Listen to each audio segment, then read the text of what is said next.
बिस्मिल्लाहिर्रहमानिर्रहीम। नाक में पानी नहीं डाला तो क्या वुजू और गुस्ल हो जाएगा? अगर नाक में पानी ना डाला जाए तो क्या वुजू और गुस्ल हो जाता है? साजिद साहब इंडिया से पूछते हैं। मैं असल में सफ़र में हूं तो आज स्टूडियो में रिकॉर्डिंग नहीं करवा रहा। जहां मौका मिले वही रिकॉर्डिंग करवा रहा हूं मैं, ताकि ना हो हमारा मसाइल का। खैर, ये साजिद साहब ने इंडिया से पूछा है कि नाक में पानी ना डाला जाए तो क्या वुजू और गुस्ल हो जाता है। देखें, वुजू में तो नाक में पानी डालना या कुल्ली करना ये सुन्नत मुअक्कदा है, लिहाजा इसको छोड़ना ठीक तो नहीं है, लेकिन इससे वुजू हो जाएगा। लेकिन गुस्ल में ये फ़र्ज़ है, तो अगर गुस्ल में किसी ने नाक में पानी नहीं डाला और कुल्ली नहीं की मुंह भर के, तो गुस्ल नहीं होगा उसको। अलबत्ता ये ज़रूर है कि जब किसी का गुस्ल ना हो, जैसे बाज़ दफ़ा गुस्ल करने के बाद देखा कि ये जगह खुश्क रह गई है या नाक में पानी डालना भूल गए थे, तो फिर पूरा गुस्ल करना ज़रूरी नहीं है, बल्कि उस वक्त आप नाक में पानी डाल लें, बाद में भी, या कुल्ली कर लें, और वो जगह जो खुश्क रह गई थी उस पर पानी बहा दें तो भी गुस्ल हो जाता है। यानी बाज़ लोग क्या करते हैं कि दोबारा से पूरा गुस्ल कर रहे होते हैं। इस तकल्लुफ़ की ज़रूरत नहीं है। दुरूद के दौरान इमाम ने सलाम फेर दिया तो क्या करें? अगर जमात के दौरान इमाम साहब सलाम फेर दें जबकि मुक्तदी दुरूद पढ़ रहा हो तो क्या करना चाहिए? साजिद साहब इंडिया से। देखिए, अगर अत्तहियात आपने पूरी नहीं पढ़ी और इमाम ने सलाम फेर दिया तो अत्तहियात चूंकि वाजिब है तो अत्तहियात को जल्दी से कंप्लीट करें और सलाम फेरें। लेकिन अगर दुरूद शरीफ अधूरा है तो चूंकि वो दुरूद शरीफ सुन्नत है, वाजिब नहीं है, और इमाम की इक्तदा वाजिब है, तो दुरूद शरीफ मुकम्मल किए बगैर इमाम ने सलाम फेर लिया तो जहां तक पढ़ चुके हैं वहां तक छोड़कर आगे इमाम के साथ सलाम फेरें। अच्छा जी, मैयत की तस्वीर खींचना क्या जायज है? किसी की वफात हो जाती है तो इसके रिश्तेदार वगैरह इसकी तस्वीर बनाते हैं, क्या ये जायज है? परवेज अली नवाबशाह से। देखिए, तस्वीर जानदार की डिजिटल तस्वीर के बारे में जो हमारी राय है वो ये कि ये तस्वीर के हुक्म में दाखिल नहीं है। बाज़ उलमा कहते हैं तस्वीर में दाखिल है। तो चाहे मैयत की तस्वीर हो या जागते हुए आदमी की तस्वीर हो, डिजिटल तस्वीर की बात कर रहा हूं। लेकिन मैयत के बारे में एक बात जहन में रखें, मैयत की तस्वीरें खींचना एक मकरूह और नापसंदीदा अमल है।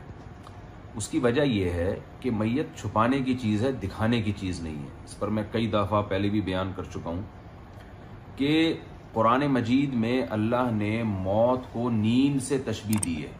अल्लाहु यतवफ़्फ़ल अनफुसा हीना मौतिहा वल्लती लम तमुत फी मनामिहा, कि अल्लाह जैसे हमारी नींद में रूह कब्ज करता है ना, तो मौत जब हम मरते हैं तो भी रूह कब्ज हो जाती है हमारी।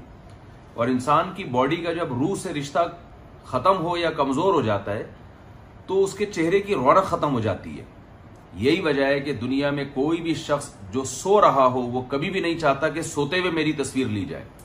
और अक्सर मैं एक मिसाल देता हूं कि आप कहीं कोई आपको देखने, कोई खातून हो, उसको कोई रिश्ते के लिए देखने के लिए आ रहा हो, तो लड़की वाले कभी भी ये नहीं करते कि लड़की सो रही हो और सोते हुए उसके चेहरा दिखा दें, तो उससे एक कराहत पैदा होगी जो आए हैं ना उसको देखने के लिए उनके दिल में।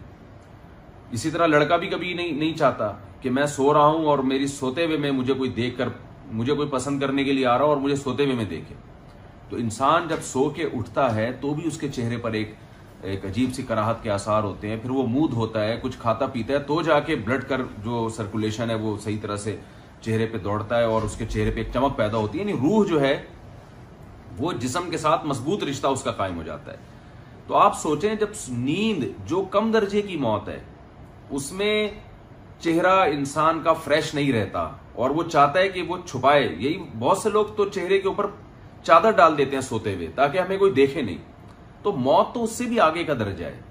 तो मैयत ये कैसे चाहेगी कि मैं मरा हुआ हूं और मुझे जो है ना दुनिया आके देखे? उसके चेहरे पे रौनक नहीं होती। वो तो अलग बात है, लोग कहते हैं बड़ा नूर है, सब कुछ है, लेकिन बहरहाल वो बात नहीं होती जो इंसान के जागते हालत में होती है।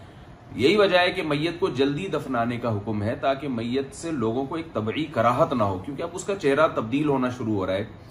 थोड़ी देर में उसके चेहरे पे ऐसे तगय्युर आएगा कि वो खराब होना शुरू हो जाएगा। तो जैसे ही कोई मरे फौरन उसके मुंह पे चादर डाल देनी चाहिए और उसको छुपाना चाहिए। तो मैं इसका बिल्कुल भी कायल नहीं हूं, ये जो मरने के बाद लोग तस्वीरें वायरल करते हैं और फिर आजकल अजीब अंदाज में उसके नाक में रुइयां ठोसी हुई होती हैं, मुंह में रुई ठोसी हुई होती है और उस तरह से उसकी तस्वीरें दुनिया में आ रही होती है। क्या आप कभी ये चलती फिरती हालत में ये चाहोगे कि मेरी नाक में एक इधर रुई हो, एक इधर रुई हो और मैं सेल्फी बना रहा हूं अपनी बैठ के? सोते हुए में लोग सेल्फियां नहीं बनाते। तो मौत जो है ना, ये इंसान को मुतगय्यर कर देती है। तो मौत की, मरने के बाद मैयत की तस्वीरें नहीं खींचनी चाहिए, और उसको बस, और ये जो मुंह दिखाई की रस्म है ये भी ऐसा ही है, जिसको रूनुमाई की रस्म कहते हैं, या मुंह दिखाई तो नहीं कहते इसको, लेकिन रूनुमाई, मैयत की रूनुमाई, उसमें भी यही है, हर आदमी आके मैयत के चेहरे को देख रहा है।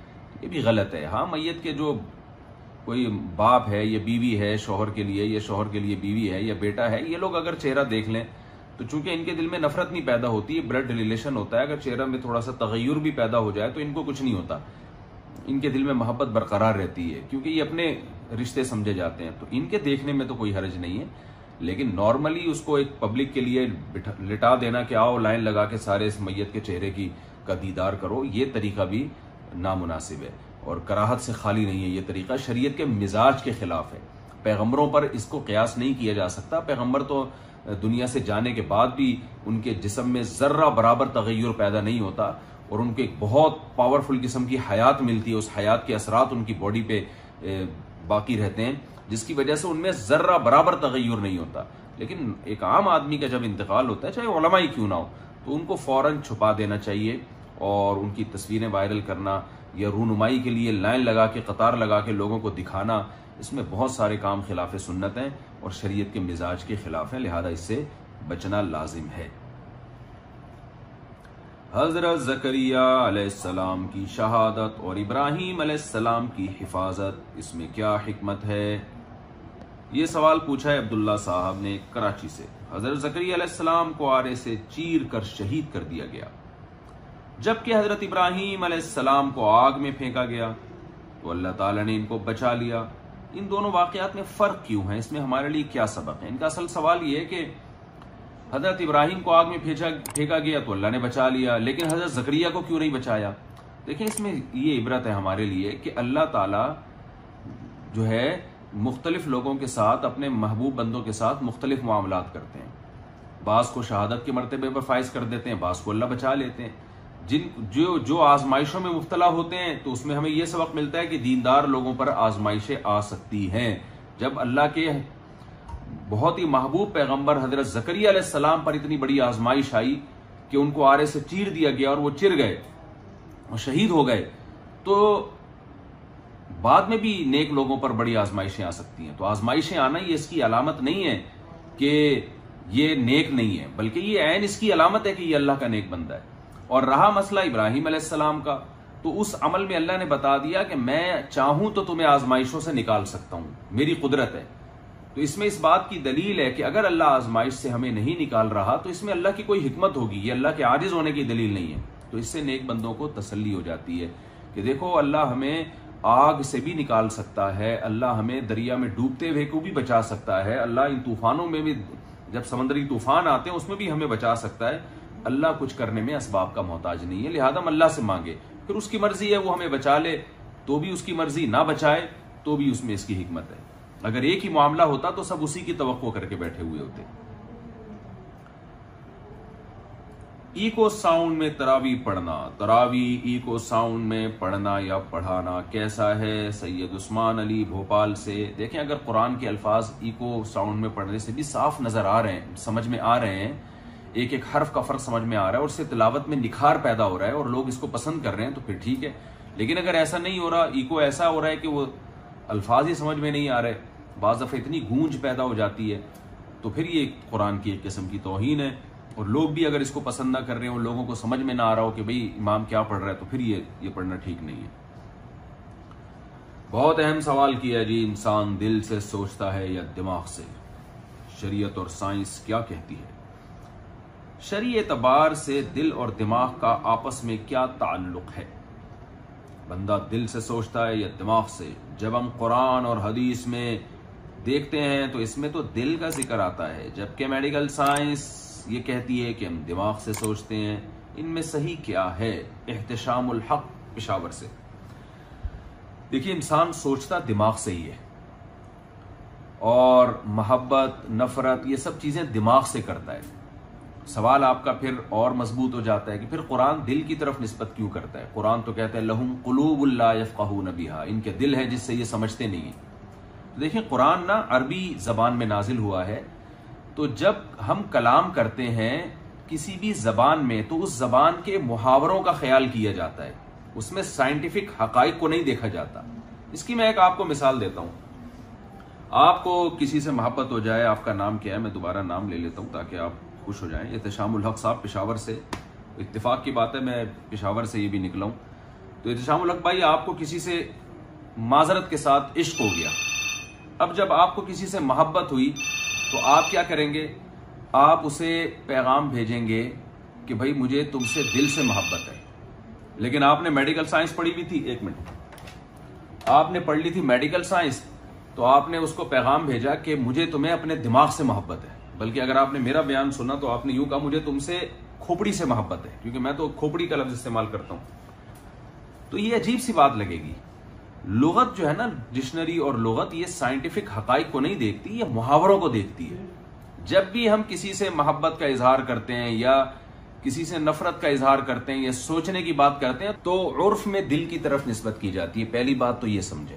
दूसरी बात ये, यानी अगर बिलफर्ज दिल का दिमाग से कोई ताल्लुक नहीं होता या दिल में सोचने का कोई भी उनसर नहीं होता, तो भी इस्लाम ने, कुरान और सुन्नत ने जो दिल की तरफ निस्बत की है वो निस्बत इस बेस पर की है कि उर्फ में ये। लेकिन ये कहना कि दिल का दिमाग से कोई ताल्लुक ही नहीं है, कनेक्शन ही नहीं है, सोचने समझने से कोई ताल्लुक ही नहीं, ये गलत है। मैं आपको इसकी हकीकत बताता हूं। देखें, हम जब दिमाग से सोचते हैं, कोई गम हमारे दिमाग में आता है तो उसका सबसे पहला असर आंखों पे जाहिर होता है और हमारी आंखों से आंसू बहना शुरू हो जाते हैं। तो हम क्या कहते हैं? आंखें रो रही हैं, हालांकि दिमाग रो रहा होता है। लेकिन उसके असरात चूंकि आंखों पे जाहिर होते हैं तो हम निस्बत किसकी तरफ करते हैं? आंखों की तरफ निस्बत करते हैं कि हमारी आंखें रो रही हैं, तो आंखों में खुशी के आसार जाहिर होते हैं। तो दिमाग में जब भी इंसान कोई बात सोचता है, कोई किसी से मोहब्बत करे, किसी से खौफ करे, कोई भी बात सोचे, तो उसका सबसे पहला असर इंसान के दिल पे पड़ता है और दिल की धड़कन तेज हो जाती है। इससे पता चलता है कि हमारे दिल का दिमाग से बहुत गहरा कनेक्शन है। आंखों का दिमाग से इतना कनेक्शन नहीं है जितना हमारे दिल का दिमाग से कनेक्शन है। तो इसलिए इसको यूं कहना कि इंसान दिमाग से सोचता है और दिल का उससे कोई ताल्लुक ही नहीं है, ये खालिसतन एक मजाज है कि दिल की तरफ निस्बत की जा रही है, तो ये भी गलत है। जब भी हम किसी से मोहब्बत करते हैं दिल की धड़कन तेज होती है, नफरत करते हैं दिल की धड़कन तेज होती है। तो वो मोहब्बत या सोच का वो मायार जिसका दिल से गहरा, यानी जिसका दिल पे असर पड़ता है, वही सोच मोतदबी सोच होती है। थोड़ी गाढ़ी उर्दू है, इसको मैं आसान अल्फाज में समझाता हूं। देखें, एक आदमी को आप डराएं मगर वो डरे नहीं, दिमाग से तो वो डर रहा है मगर उसके डर के आसार उसकी बॉडी पे जाहिर नहीं होते, तो इस डरने को डरना नहीं कहते। एक आदमी एक चीज सोचता है मगर उसकी बॉडी पे उसके असरार जाहिर नहीं होते, तो इस सोचने को सोचना नहीं कहते। कुरान चूंकि आपको प्रैक्टिकल लाइफ की तरफ लेकर आता है, प्रैक्टिकल जिंदगी की तरफ लेकर आता है, तो कुरान ये कहता है कि इनके दिल नहीं सोचते। क्या मतलब? इनके दिमाग इतना नहीं सोचते कि उसके आसार इनके दिल पे जाहिर होना शुरू हो जाए। लिहाजा ये सोचना ना सोचना बराबर है। तो इसलिए कुरान बार बार दिल की तरफ निस्बत करता है। और वो जो वाकया है कि रसूलुल्लाह सल्लल्लाहु अलैहि वसल्लम को आपके सीने मुबारक को खोला गया और दिल में नूर और मारिफत के अनवार डाले गए, तो उसका भी मफहूम यही है कि इस्लाम ये चाहता है कि आप दिमाग से जब सोचें तो हैवानों की तरह नहीं, बल्कि ऐसा सोचना हो जिसके आसार आपके दिल पे जाहिर हों। और जब क्योंकि दिल पे जब आसार जाहिर होते हैं और दिल की धड़कन उससे आमतौर पर तेज हो जाती है, तो उसके असरात हमारी बॉडी पे जाहिर होते हैं। तो खुलासा कलाम का ये निकला कि हम सोचते हकीकत में दिमाग से ही हैं, लेकिन उसके आसार हमारे दिल पे जाहिर होते हैं। तो कुरान ने इसलिए उसकी निस्बत दिल की तरफ कर दी। जैसे कुरान कहता है कि कुरान क्या हम उर्फ में कहते हैं फलां की आंखें रो रही हैं, हालांकि रो दिमाग रहा होता है, लेकिन यानी जो असरात हैं उसकी आंखों पे जाहिर हो रहे होते हैं। और हकीकत में ऐसा भी होता है, बाद लोगों की आंखों में कोई फॉल्ट है या कोई मसला है तो वो रो रहे होते हैं मगर आंखों से आंसू नहीं टपकते, तो उस रोने को हम रोना नहीं कहते, यानी मोतदबी रोना जिसे कहते हैं। तो इसलिए कुरान मजीद ने जो निस्बत है वो दिल की तरफ की है।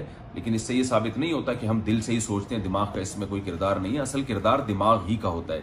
यही वजह है कि जिनके दिमाग पे चोट लगे और कोई पत्थर वत्थर लग जाए, एक्सीडेंट हो जाए, तो वो फिर सोचना और समझने की सलाहियत उनमें खत्म हो जाती है।